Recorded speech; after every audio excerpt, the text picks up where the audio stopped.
Here we go. Shoshana is. I spoke to her before. Shoshana is here with a new haircut.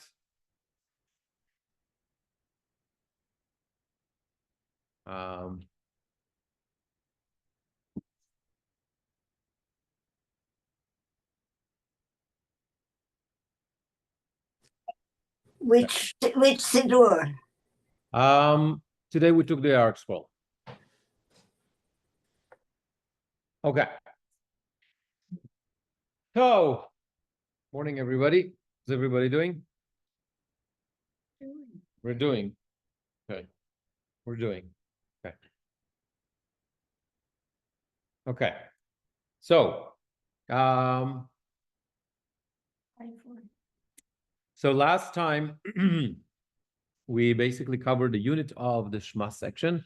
Just reminding you, there's 2 blessings before the Shema, and then 1 bracha, 1 blessing after the Shema. It's called redemption. And we said, we delved into what's happening in the brachot. We talked about the themes of the brachot, talked about this idea of relationship. We're talking from nature and the whole universe into Ahava Rabbah, which is more the personal relationship that we as a Jewish people, the collective of the Jewish people, have with God. You look at me, they have no idea what I'm talking about. Sounds familiar? No? Okay. Into the personal relationship that I have with HaKadosh Baruch Hu, that's Shema Yisrael, Hashem Elokeinu, Hashem Echad, the accepting of the yoke of heaven, and from that, I'm going into redemption. We talked about this idea of the blessing after the Shema, which is the blessing of redemption, not only because it's the continuation of the theme of the Exodus that comes at the end of the Shema. Leman tizkeru v'asiftem et kol mitzvotai. Ani Hashem Elokechem asher hotzeiti etchem me'eretz Mitzrayim liot lachem. Right, so it's not only thematically connected, but also this idea that we focus on the theme of redemption here because we're about to approach the Amidah. And what the subtext is that we want our own personal redemption, for which we're going to ask during the Amidah. The different requests, okay, less on Shabbat, more in the daily Amidah. We have all those requests for health, for material wealth, for peace, right? For all that kind of stuff that we ask for in the Amidah. This is how you break down your ask for redemption. Okay? So that's kind of like the subtext of that. We talked about, just a second, and we talked about this idea of the juxtaposition, smichat geula letfilah, the juxtaposition of geula, redemption, to tefillah, and therefore we mentioned this practice that there's even a debate whether Amen should be recited at the end or not, and some Cantors actually do it very quietly because if people don't hear the end of the bracha, so maybe they don't need to say Amen, because maybe Amen, the recitation of Amen, is considered to be as an interruption between the theme of redemption and tefillah, which we take very seriously. That's basically, I think, where we are.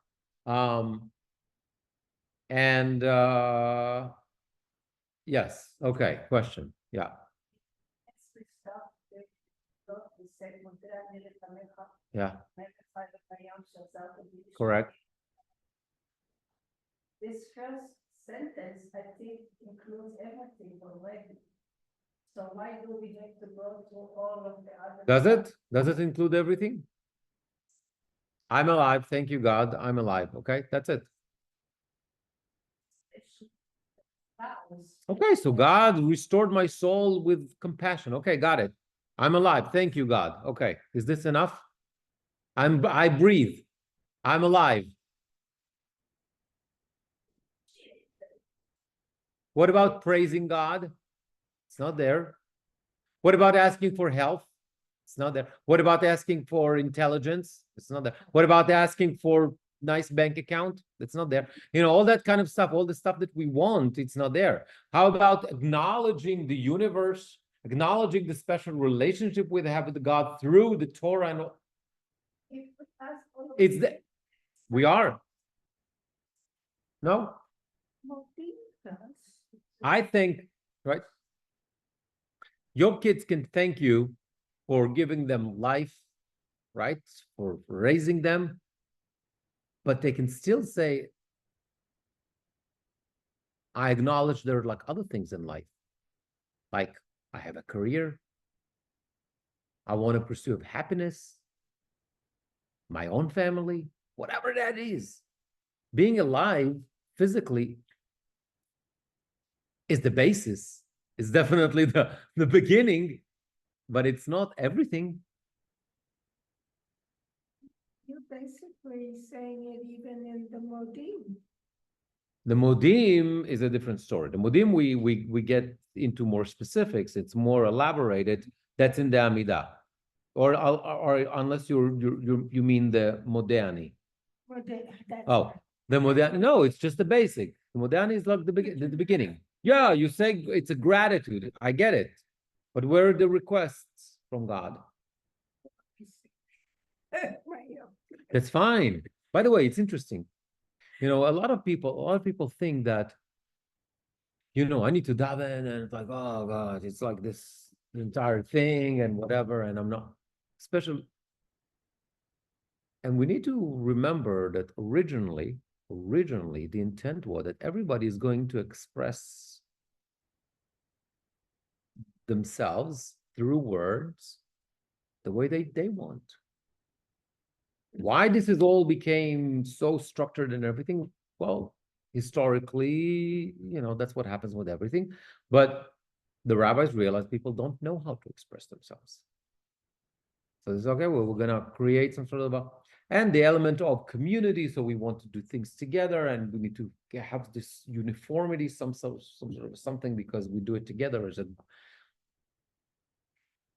And there's a constant tension between the two elements. I'm digressing a little bit, but I think it's important to understand. There are two elements when we talk about tefillah. One element is called the keva, and the other one, now I'm so used to say it in English, forgot the Hebrew term. It's the being spontaneous, kavanah. Thank you. So kavanah is loosely translated or referred to as the spontaneity of tefillah. I've been through an experience, and I feel the urge to express myself in a way, bad, good, whatever, right? I remember very vividly, my third was born. She was born late Friday night, like it was like 1:30 or 2 o'clock in the morning, something like that, Friday night. 1 o'clock. Here. Yeah, early Shabbat morning, correct. And I walked home. My sister-in-law was home with our older kids. And I walked from the hospital at about 5 o'clock in the morning, because I was davening here in the morning. Right? I didn't take the day off. I walked home. Maybe it was 6 o'clock. I don't remember. Some early in the morning. Woke up the girls and told them that they have a new sister. Took a little shluff for, I don't know, like half an hour or something. And I ran to shul to daven here, and I gave her the name and everything. But I remember like that day, it's like that urge that I have to daven. That day, I didn't sleep the night. She was in labor, like whatever, spend the whole night in the hospital, whatever.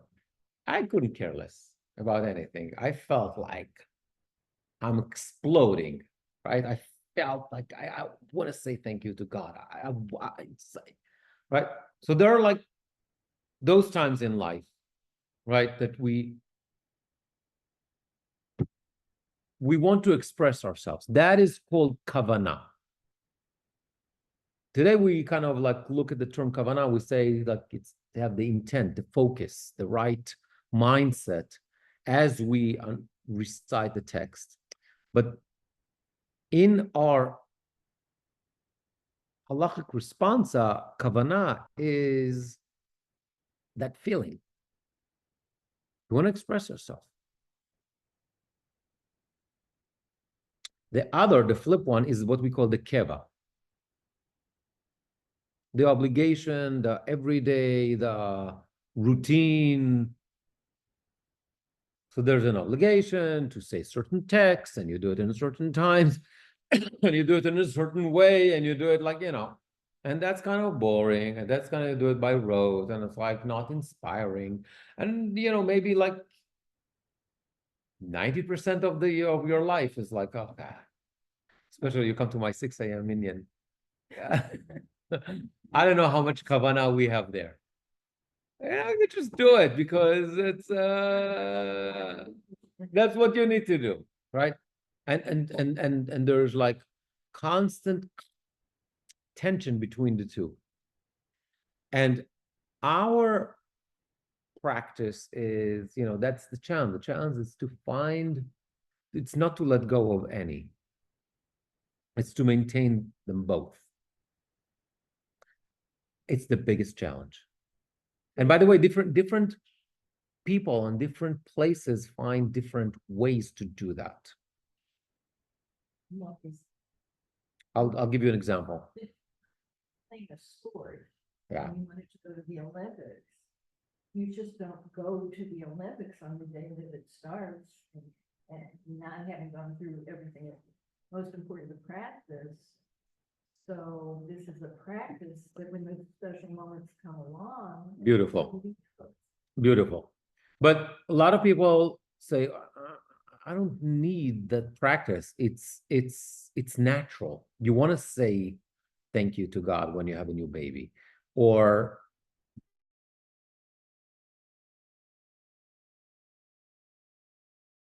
you want to cry out to God where something bad is happening. You don't. That's the flip side. The flip side is a lot of people in the world believe that these are, it's, you feel it. You don't need to practice. Your answer is along the lines of what we believe is that, and it's not only that you'll understand, your expression will be much more in those times. But I have a friend from the shul, I'm not going to use any names, that says, how he says it? He says that the Orthodox took the joy out of and were left with the oi, and the Reform took the oi and they're left only with the joy. Oh. And it's like, and it's not good. Either way, it's not good. Look, I teach a lot of Reform cantors and that kind of stuff, right? So, sometimes they'll take one word, hallelujah, whatever, and they'll sing it for 50 times and whatever. There's nothing. So it's all about the spirituality. It's all about creating some sort of ambiance. It's about that stuff, inspiration, call it whatever you want. Is it enough? Is it enough not to go through all the steps of our tefillah? I believe no. I believe no. On the other hand, in most Orthodox places, it's a mumbling factory. Nobody feels anything. Oh, it's like so. There's a lot of tension between. How do you balance between the two? My job is to try. Sometimes I'll have like people join me in singing. So okay, wow, I've done something. Somebody will come to me and say, hey, you've done this and this or whatever. Why have you done that? And I looked at actually the English and I saw actually what it means, that word. And I said, oh, now I get it. Stuff like that. That's my job. Try to inspire people. Sometimes it's harder. Sometimes it's easier. But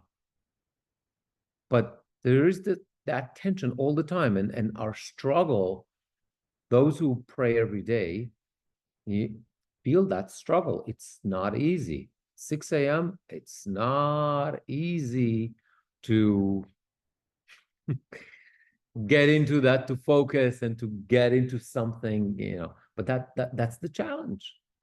And by the way, it's not something new. Rabbis already in the Talmud talk about that difficulty.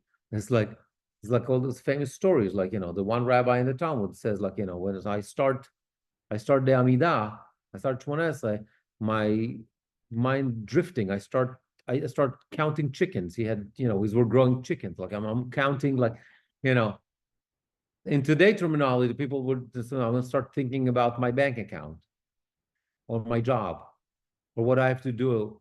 Like, it's hard.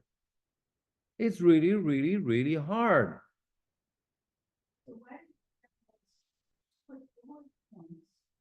that we could choose the things that are meaningful to us and say our own words for. Because the point is that they realize that most people, at least at that time, did not how to express themselves. But here's the thing. But here's what I want to tell you two things. One is that everyone should do that. If you feel that the bracha, okay, it's less on Shabbat liturgy, it's more like an everyday where we have all those requests, and it's like, for health, for whatever, for parnasah, for whatever, all that kind of stuff. If you feel that you have more to say, or this does not express what, by all means, go ahead, add. There are halachic guidelines how to do that. And like some people are more on this side, and like everything else in Jewish life, you have a spectrum. But everybody agreed that you have not only the right, but perhaps the obligation to add your own words to the tefillah. Do it. I do it every day. I do it every day. I say what's here in the Siddur, but I add my own words. Now, this is not something that we invented in the 21st century. Shoshana, I'll be in a second. For example, every day that we have after the Amidah, we have Tachanun. What is this?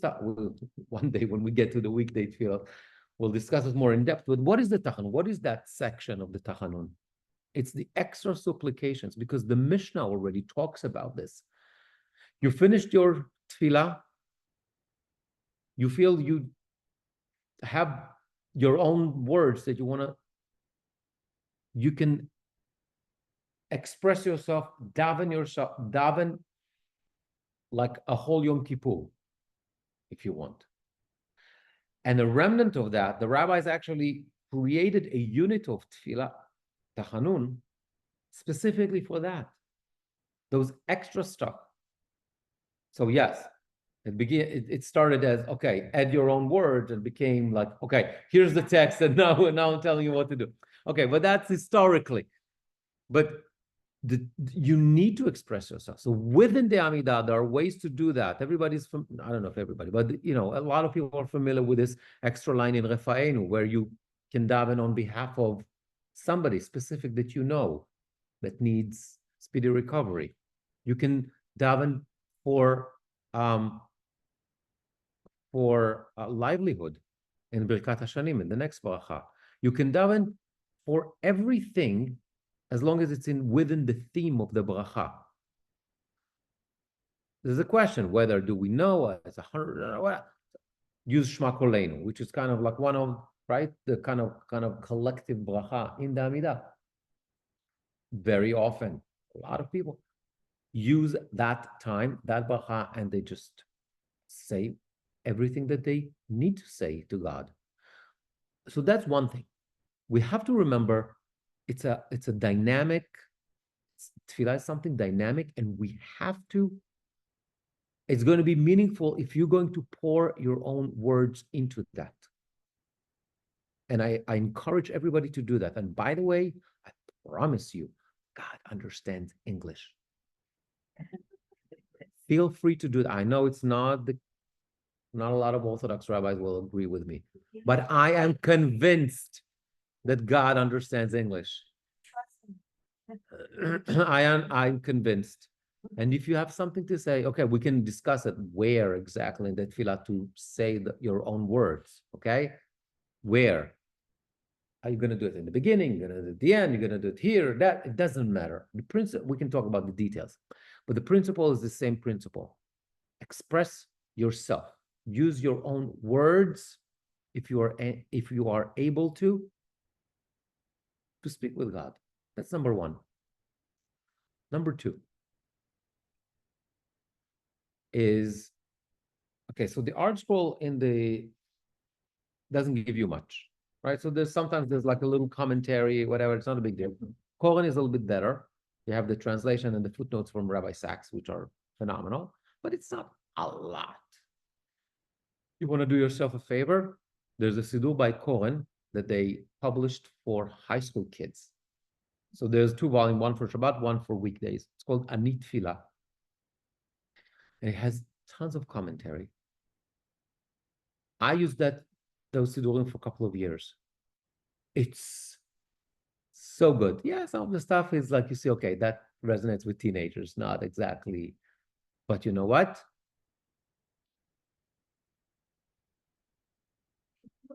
Yeah, it's like ideas. It's something to get your attention. It's something that connects you, something that you can, it could be a story, could be interpretation, could be an observation, something that you can relate to that text that we say again and again and again.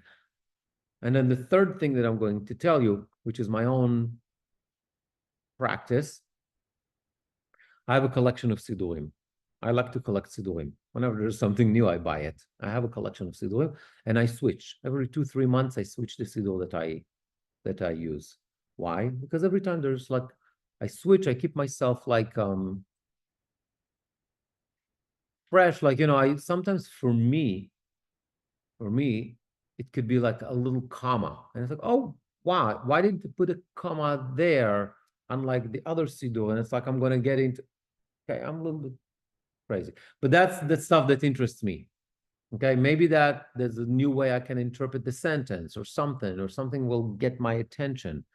A lot of the Siddurim has commentary, especially in English. Good stuff. So changing Siddurim constantly for me helps because I'm like, oh, wait. It's like sometimes it's like, the lines or like, they switch and whatever they there's changes of a word here, a word there. Sometimes it's punctuation, sometimes it's a commentary, sometimes it's like whatever. And for me, it sparks something that helps me to connect to that text that I've been saying all my life. So those are like my suggestions. Yeah, okay. Yeah, Shoshana, Ken, yeah. Shoshana, you're muted. Can't hear you. Still muted. Here we go. What you're saying here brings me to a very important question.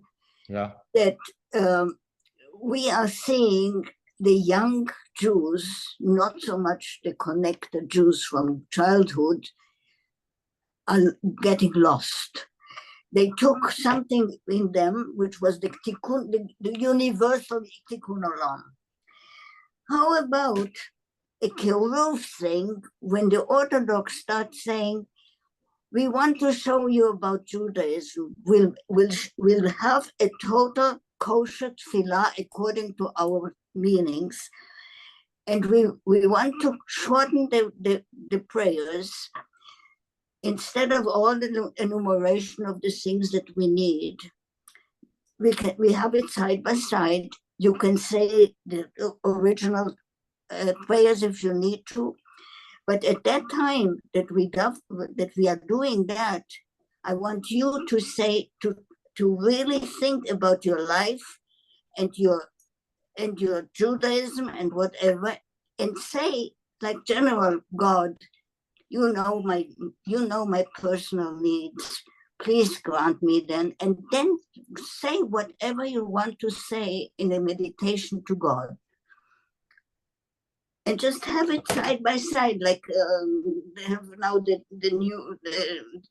the other branches of Judaism have what you want to pray there. You can say the Imahot, you can say not Imahot, and so on and so forth. You understand? And it will be still kosher, and maybe it'll teach them something with a nice. The issue that you're raising is more political than anything. I know it's political, but it's a burning. It's really burning. Look at what happens. I agree with you. I think that there are solutions. I think we can do so much better. I'm not so sure that there are a lot of people are really, really interested in making that change. Okay, we have to start this because 11:30 and we haven't touched our material. Okay, let's go into the Amidah. Amidah Shabbat, page 420. So, the Amidah Shabbat. When we talk the Amidah Shabbat, whether it's Shacharit, Mincha, Arbit, Musaf, they're all going to have the same structure. And that structure is different than the weekday Amidah. What is the other name that we use for the weekday Amidah? So the word Amidah, we use the word 18. Why 18? Because we have 19 blessings, exactly. It's supposed to be 18, but we ended up with 19. Okay, so different theories about what happened, whether the bracha against heretics was composed later and was added after we had the 18 and became 19. That's the common theory. There's another theory that says that no, the bracha for Etzemach David and Binyan Yerushalayim originally were one bracha that split into two after the Jews went to the diaspora. It doesn't matter. We ended up with 19 blessings. So we have in every day, we have every Amidah. It's like the army, Israeli army. Everything is divided to 3. Every Amidah is divided to 3 subunits called the beginning, the middle, and the end. Yes. The beginning are 3 blessings. These are huge. Okay. The beginning are 3 blessings. The end are again 3 blessings. Those 6 blessings, i.e., the beginning and the end, never change. I don't care if it's morning, afternoon, Yom Kippur, Rosh Hashanah, Shabbat, a simple Tuesday, Rosh Chodesh, Pesach. I don't care what it is. 365 days, morning, afternoon, night. I don't care what you do. If you are davening in Amidah, you're going to have the same beginning and the same end. Always. Not changing. Nothing changes. In the beginning, you have 3 blessings. Those blessings are patriarchs. In our liturgy, at least in more liberal, it's patriarchs and matriarchs, whatever. And then Gvurot, which I think is how they translate it here. God's might. And the third one is holiness of God's name. Now, all those 3 blessings are called Shevach. That's praise. That's the unit of praise. So I was joking earlier when I said the beginning, middle, and end, but the beginning is praise, Shevach. Let's go into the end for a second. That's again 3 blessings. The theme of those 3 blessings is Hoda'ah, thanksgiving. over there, again, 365 days a year. I don't care when, what, how, why. You're going to have the same three blessings. One is Retzeh, i.e. service, temple service, whatever you want to call it. Thanksgiving, Modim, and peace, Shalom. Okay, there are variations on the theme, but it's the same idea. Thanksgiving goes with Easter. Thanksgiving is part of the Thanksgiving in the overall name of the subunit, but the penultimate blessing of every Amidah is called Thanksgiving. Okay? So we have 3 blessings in the beginning, which is praise. 3 blessings at the end, which is thanksgiving. And then we have the middle. The middle, during the week, we have 13 petitions because 3 and 3 with 19, with 13 usually gives us 19, right? 3 plus 3. What happens on Shabbat? And these are the petitions. We ask God for this and that and whatever, all that kind of stuff. But we're not dealing with that now. We're dealing with Shabbat. So on Shabbat, all those 13 petitions, requests, are being replaced with one bracha. One. And that bracha is called Kedushat Hayom, holiness of the day. So don't get confused between holiness of God's name, which is Kedushat Hashem, with Kedushat Hayom, sanctification or holiness of the day. And since we are on the subject of Shabbat, you can imagine that on Shabbat, the theme is going to be Shabbat. And on the holidays, which has the same structure, it's going to be about the holidays. Okay? So every day we have 19 blessings. On Shabbat and holidays, we have 7 blessings because 3 and 3 and 1, usually it's 7. Except for Rosh Hashanah. One time a year, Rosh Hashanah Musaf. Only Musaf on Rosh Hashanah has 9 blessings. So the same 3 and 3 in the beginning and the end, and middle, instead of 1, we have 3. Malchuyot, Zichronot, and Shofarot. One day, we'll get there.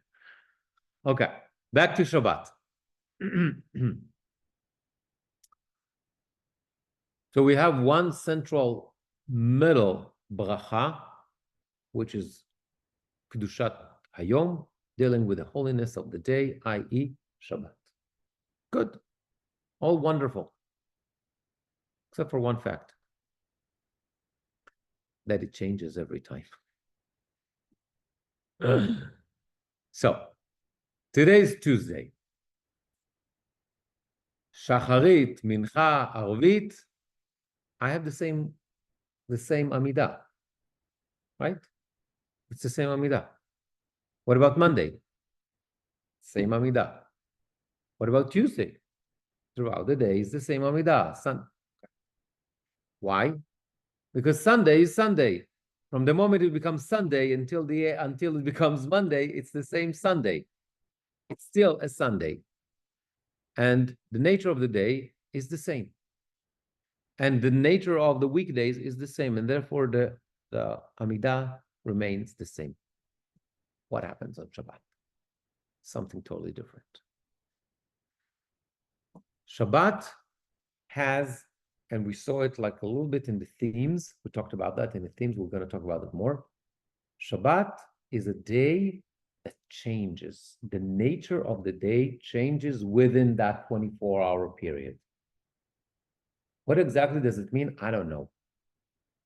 But hold on just a second. But that change has to be reflected in our liturgy. And therefore, the different Amidot of the day, we have the morning, Shacharit, we have the afternoon, we have Mincha, we have Mariv at night, and we have Musaf. Okay, I'll put Musaf for a second on the side. They're all different. The middle bracha is different. It changes Again, the theme is going to be Shabbat, but there's going to be different aspects of Shabbat. Why? Because Shabbat, unlike any other day of the week, is a day that the nature of the day changes. Now, let's delve into that for a second. There are a couple of symbols of Shabbat. One is creation. We talked about that. Shabbat of creation, right?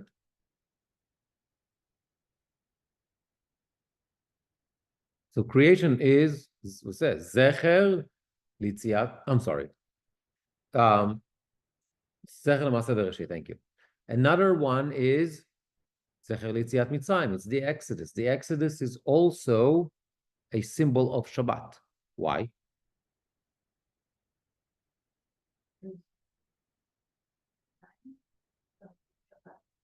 That's the other one. That's the other one. But what happened in the Exodus? Why taking that group of slaves from slavery to freedom is a symbol of Shabbat? You're onto something. You're onto something. They stop working. A slave does not control his or her schedule. They cannot rest. They don't have a day of rest. So being a free man or being able to keep Shabbat and say, I'm not working today, that's a symbol of freedom. So creation, because Shabbat is part of creation. So creation is a symbol of Shabbat. The Exodus is a symbol of Shabbat. Wait, stop. Yeah. Okay, don't we call it the Exodus in English, but we don't call it the Exodus? It's, yeah, we call it. It's my time. It's okay. Because, Yeah. because it's, in some people's minds, if they're thinking Exodus, they're thinking that's just it, that's the freedom of it. For Jews, that's not. I get it. I'm just oversimplifying. I'm using just the word, but it's not the whole concept. But it's basically when we were freed from the slavery of Egypt, okay, and when God took us out of Egypt, that is a symbol of Shabbat. What is the third one? Somebody, you were alluding to that. No. Go back to what you said earlier. Okay. That means fine. So that means that's the third symbol. It's the Torah, let's call it of Sinai. Right? Do this, don't do this, do this, don't do that. Like whatever, the laws of Shabbat, it's the observance of Shabbat as given to us, 10 Commandments at Sinai. I don't think anybody else has this problem. But a lot of Jews are thinking in American terms when it comes to freedom. And they think differently about this if they think about it at all. You know? Maybe. Correct. But I know, but we're going like way too philosophical now. Guys, let's just look. We're still in the Amidah. So we have three symbols, let's call it, from the Bible, from Chumash of Shabbat. Shabbat is the anti-slavery. Shabbat is a symbol of creation. And Shabbat is, let's call it Shabbat of Sinai, as the laws given to us at Sinai, the 10 Commandments, etc. Shabbat. Okay? Fine. So comes the Abu Draham, I think it's Abu Draham, in the early 1400s. And he says, the nature of the day changes, and those themes actually are reflected in our Amidah. And not only that, they correspond to three major themes that we have in Tefillah in general, but being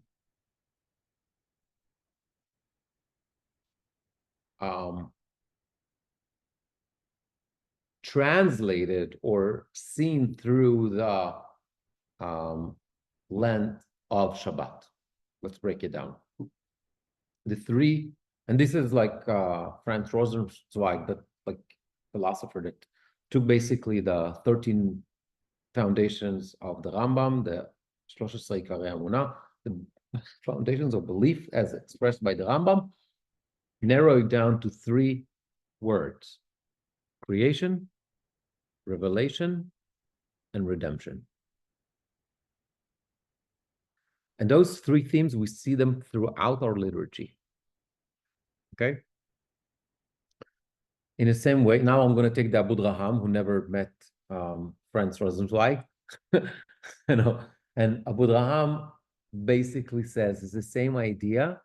And he said, not only that, they're connected to the three, those types of symbols of Shabbat that we just discussed, and being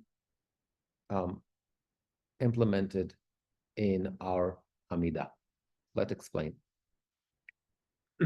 Creation, well, it's creation. That's the Shabbat of creation. Not only that, what is the theme of Friday night? Is the Shabbat of creation. Exactly.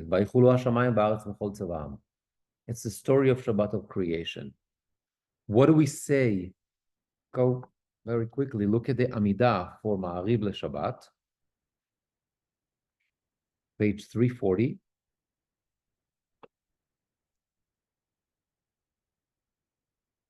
On the top. I'm looking at the English, 341. You sanctify the seventh day for your name's sake. The conclusion of the creation of heaven and earth. Of all days you blessed it, and of all seasons you sanctified, and so it is written in your Torah. These are the verses from the Torah that talks about the story of creation, Shabbat of creation. So it's very clear that there's one element that we highlight in the beginning of Shabbat is Shabbat of creation. Okay? And that is being reflected in the Amidah. Okay? Fine. Let's go to our Amidah now in the morning. Go to page 424.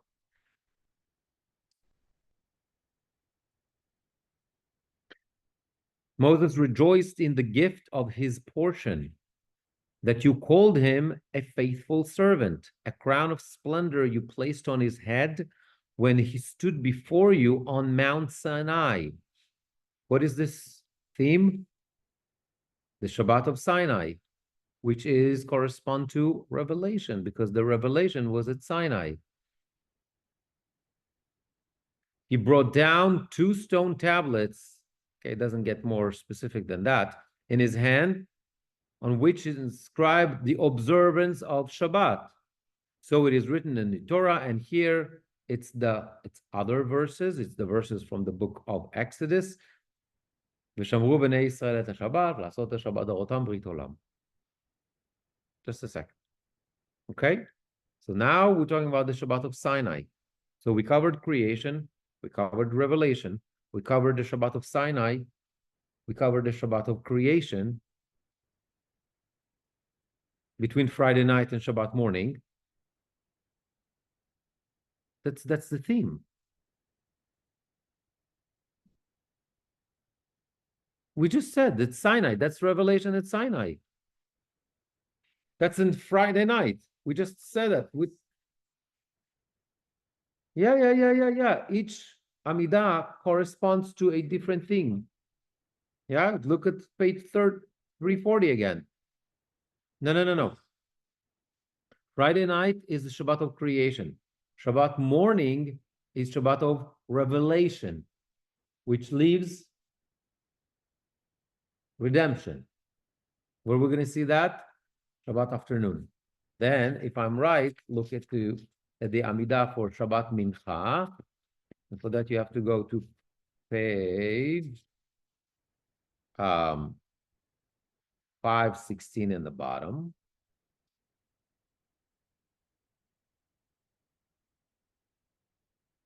Where are we talking here? You're one, and your name is one.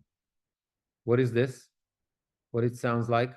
Another tefillah that we're familiar with. Ushama, Ushama, Ushama Echad. This is the Aleinu. Aleinu talks about the what? The Messianic time. Okay, so that's already gives us a hint. And who is like your people Israel, one nation on earth, the splendor of greatness and the crown of salvation, the day of contentment and holiness have you given to your people. Abraham would rejoice. When can Abraham rejoice? Messianic times. Isaac would exalt Jacob, and his children would rest on it. So we're talking about this is what we call the redemption, the future, the world to come. That's the theme. The Cantor it says these are the three themes. So with the three themes, because the day change, nature of the day changes. Friday night, Shabbat morning, and Shabbat afternoon are not the same. And therefore the Amidah is not the same. It's not like a Tuesday. And by the way, we're going to see that when we come to the Chagim, to the Shalosh Regalim, the Tefillah remains the same. The Amidah for Shalosh Regalim, for Pesach, Shavuot, Sukkot, morning, evening, afternoon is the same Amidah. Just like, because at the yes, it's a Chag, I get it, it's a Chag, it's a Yom Tov. However, at the end of the day, it's still a Tuesday. And Tuesday doesn't change. Shabbat is the only day that changes. That's not me.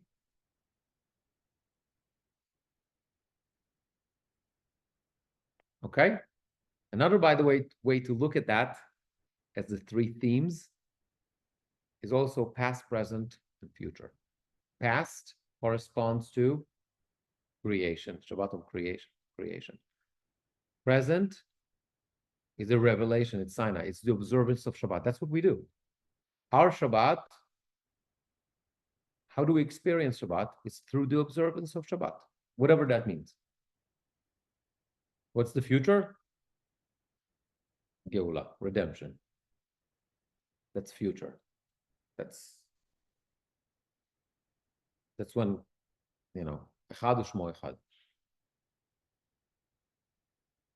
Right? That's the prophecy, but that's future. Okay? So, back to our Amidah. Now we understand. So, how the structure of the Amidah is. Okay, I'm going to say one more thing before and then I guess next time we'll delve into the text itself. So we have three blessings in the beginning, three blessings at the end, one central blessing in the middle, and that central blessing in the middle changes based on the nature of the day, and therefore it changes from the evening to the morning to the afternoon. Okay, that corresponds to past, present, future, corresponds to creation, revelation, and redemption. So far, so good. Let's take it another step, one tiny step.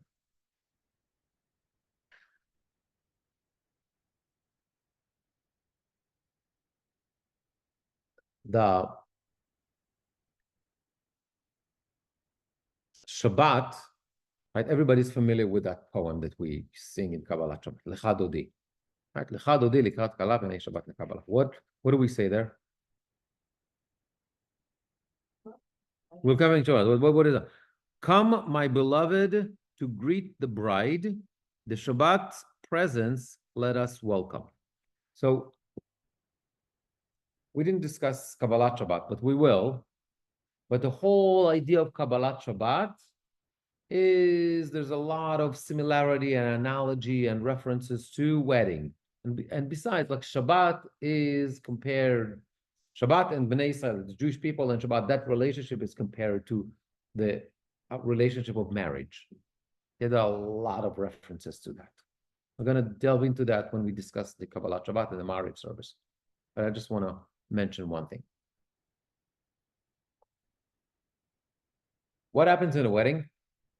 There's an order of things. There's like things that are happening, right?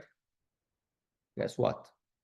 That order of things corresponds to the order of Shabbat. And just like the nature of the evening changes in the wedding, you have the chuppah, you have the dancing, you have the dinner.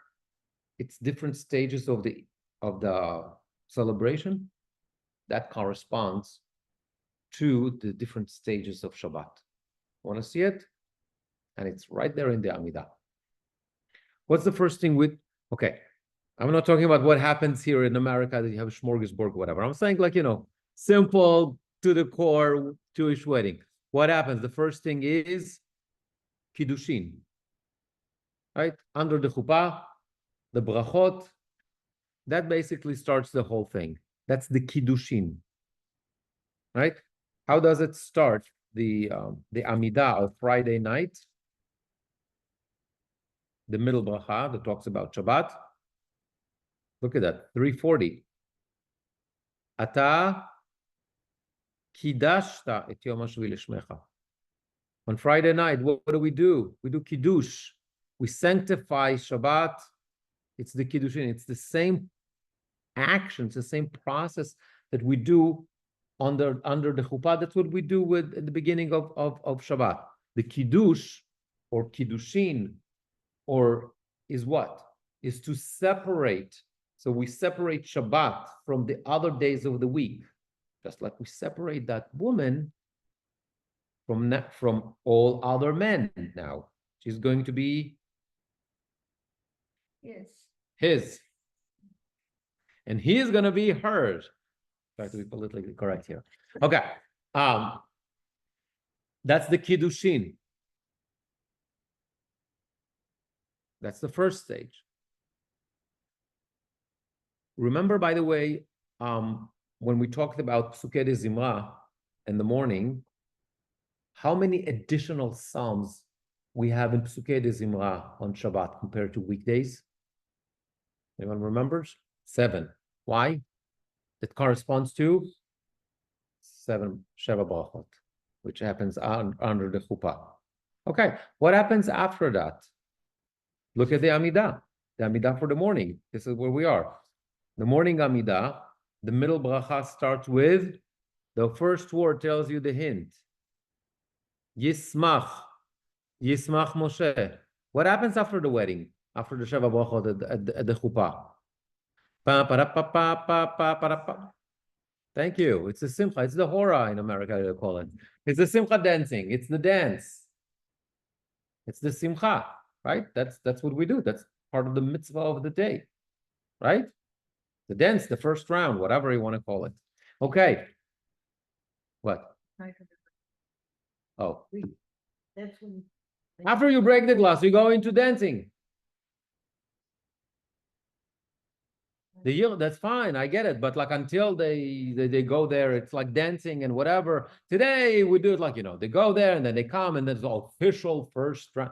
But the simple way is like he breaks the glass, you go into dancing. What? Yeah.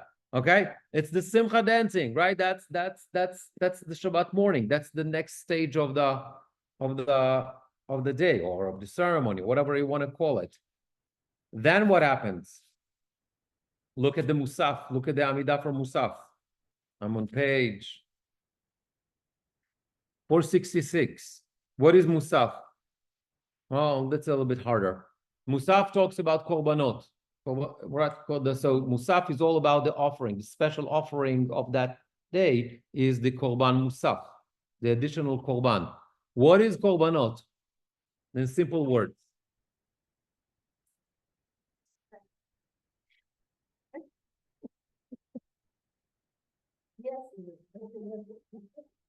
Okay.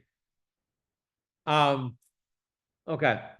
It's good. It's very good. I don't think the rabbis went for that.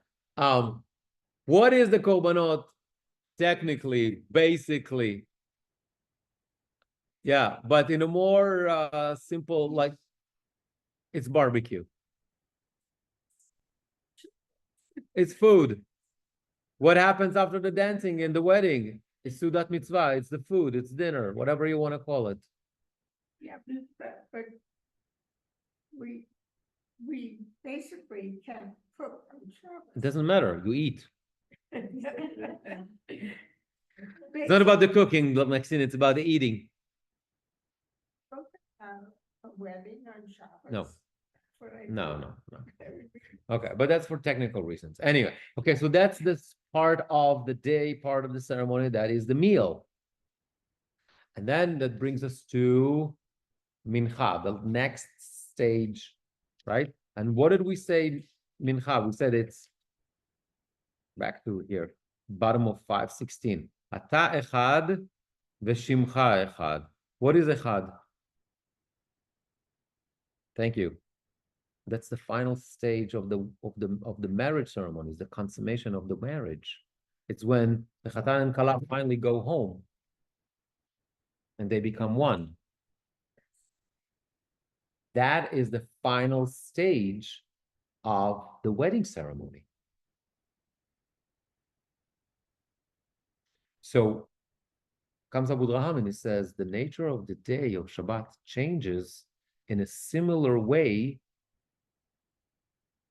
to the wedding, and the relationship, the Shabbat, the relationship between Shabbat and the Jewish people is compared to wedding, to the marriage between a husband and wife. And so we find that the same themes and the same ideas translated into our Amidah as well. It is. So when you think about Shabbat, and I say the nature of the day changes, we have different stages of the day. Now you know, you understand what I'm talking about.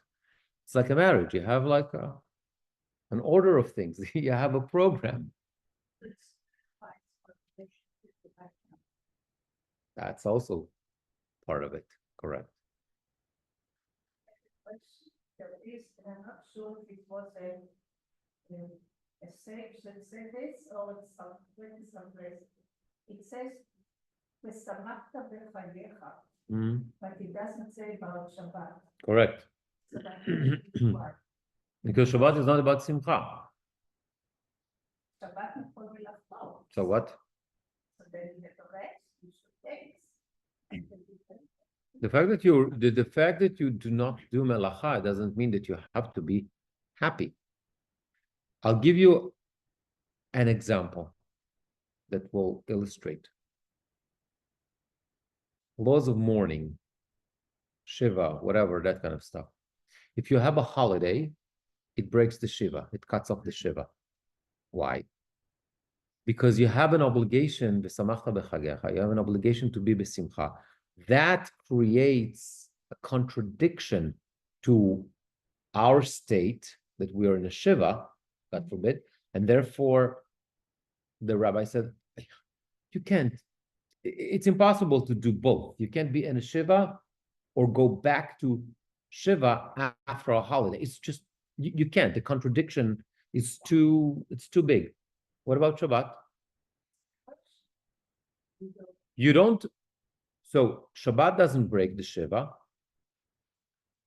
You don't express your mourning in a public way, but you are still in Shiva on Shabbat. And when Shabbat is over, you go back to all the other practices of Shiva. So yes, you're resting on Shabbat. You don't do melacha on Shabbat. You don't do creative work on Shabbat, but there's no obligation to be happy on Shabbat. I get it. Most people don't go to work, so they're happy about that, but that's not really the purpose here. This is why it says, "Samachta b'chagech v'lo b'Shabbat." It's something that explains what does it mean. It's not the reason. There's no obligation to be happy on Shabbat. There's obligation to honor the Shabbat. There's obligation to observe Shabbat, all that kind of stuff. But there's no obligation to be happy on Shabbat. So maybe I look at it differently, but it says, "Zachoret Yom HaShabbat lekodesh." Mhm. So what does it mean? To his holiness or to his specialty? Kodesh.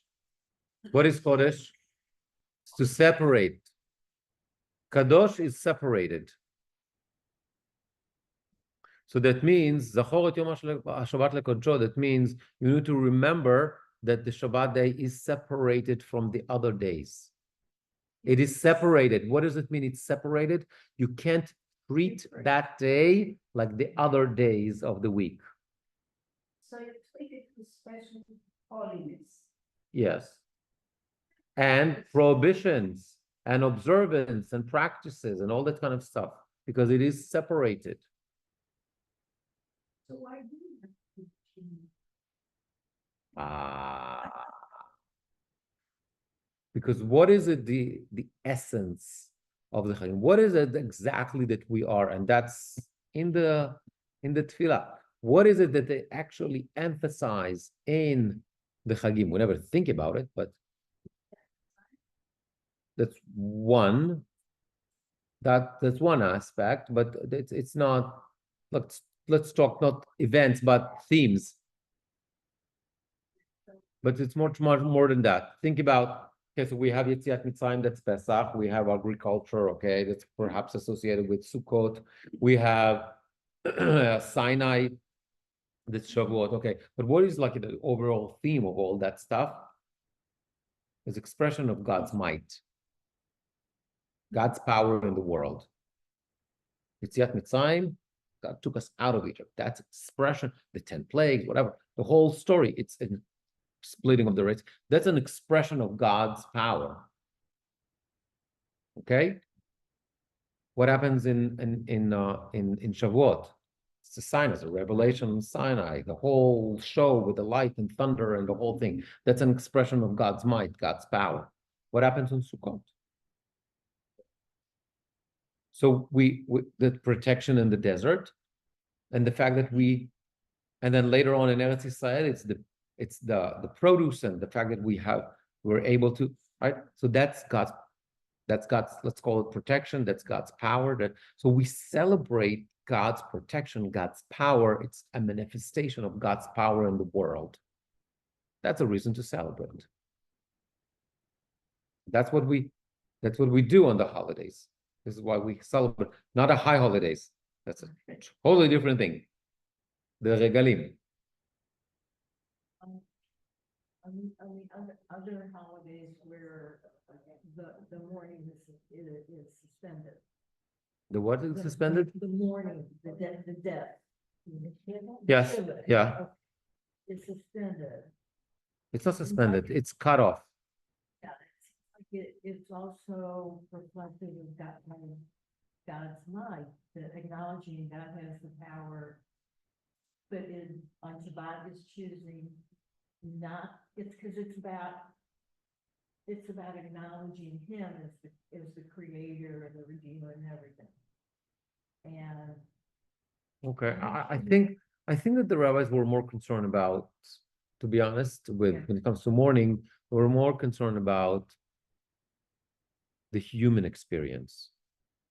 Because the way we observe Shiva, it's not for God, it's for us. It's for us. It's part of the healing process, right? And how do we express that loss?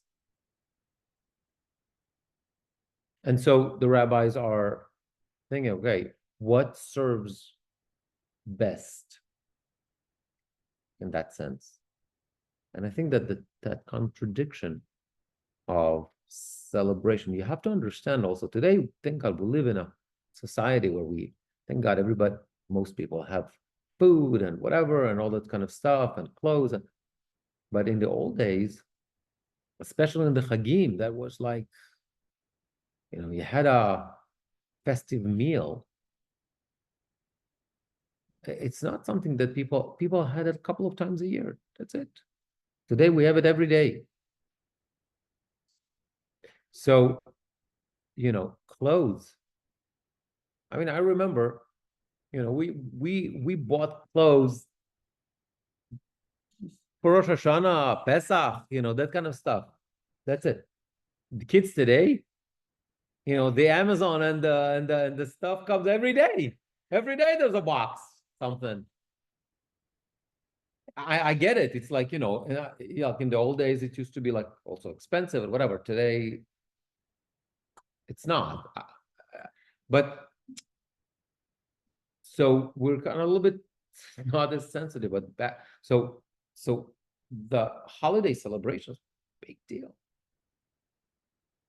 Really, really big deal. And so expect somebody to be in the state of Shiva while expected to also to be part of a big celebration. Think about something like Simchat Torah. How is it possible? How can you can't hold both. It's either, if you're insincere, it's either you're here or you're here. So the Rabbi said, look, it's impossible. You can't expect somebody to go and dance with the Torah and then 2 hours later continue to sit Shiva. It's just, if you're sincere, it doesn't work. We can't do that. So they say, forget it. You can. Don't do it. My mother-in-law died the day before Rosh Hashanah. And believe me, it was hard, and I was very close to her, but we brought my father-in-law to stay with us. Yeah. And, I mean, like you say, you can't turn off your morning, Of course not. and we could hear him crying. Of course. Of course. That's normal and natural. But to also ask him, now go and celebrate, it's just too much. You just have a meal, yes, Correct. and what you can eat, you eat. So this is the okay. We're gonna take a break for a little bit now. Yeah, you're having a break. I'm not having a break. I'm getting into Joy of hearing. oh well, we'll see about that. It's gonna be a joy or something else. But so I'm hoping to we will continue after, I'm not so sure exactly when, but definitely I'm gonna take after the holidays kind of a thing. We'll see. We'll send an email. We'll pick it up from there. Somebody's gonna remind me. We are in the Amidah. We discussed the structure of Amidah, but we didn't go into Shabbat Amidah Shacharit. And in the meantime, I want to wish everybody Shana Tova Metuka, Tiva v'Chatima Tova. I'm looking forward to see everybody. Hopefully this is going to be a better year for all of us. This has been really a tough year. So we're all praying for a better one. We're all praying for a better one, and I hope that I'll have a chance to see you also on services, and we still have like a little bit time before that. So